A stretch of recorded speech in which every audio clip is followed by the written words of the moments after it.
over the Earth, ancient structures can be found. Megaliths made of quarried stones many tons in weight. They are often found to have been perched atop one another, with no mortar and seemingly little effort. Stonehenge, for example, underwent a restoration effort shortly after the Second World War, a project which consisted of several cranes, diggers, trucks, and lorries. One has to wonder, if one goes by currently accepted timelines of course, just how did such primitive people manage to build these amazing, enormous structures? Structures such as the very ancient gateway in Tonka, still consisting of 3 40-ton lumps of coral, the granite stones within the King's Chamber at Khufu, weighing in at 80 tons, or the Stone of the South at Baalbek in Lebanon, the largest officially recorded worked monolith on Earth, weighing in at a staggering 1,242 tons. There is, of course, other theories, and although to some, one in particular may not seem at all possible, it is far more of a viable option than currently attested archaeological views. Along with Stonehenge, another site we tend to unravel in the future, although a lot more modern, is Coral Castle, an oolite limestone structure that was built in Florida, and in particular, Edward Leedskallen, the man who built it, with the aid of a somewhat suspect black box, often spotted atop of his confusing array of multi-ton lifting wooden contraptions. This leads us on to our main topic of the video.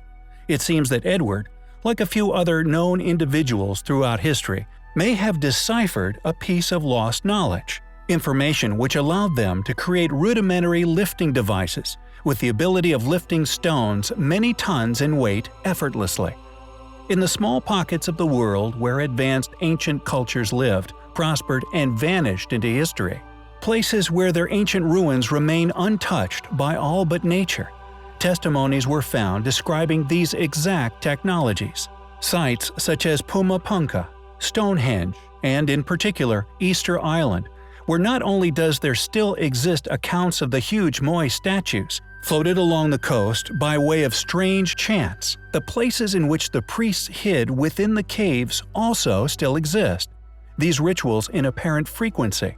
Could this be a form of lost knowledge, or technology, which was responsible for the building of the many unexplained sites found around the world?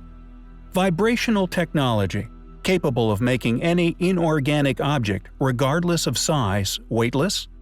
This would have allowed craft, previously impossible of flight, to float across the heavens, vindicating many historical accounts of Vimanas. Additionally, the levitation of physical objects, by tapping into their atomic resonance, is currently being redeveloped. The University of Bristol in England has created a handheld device with an array of speakers that can levitate light materials with sound alone.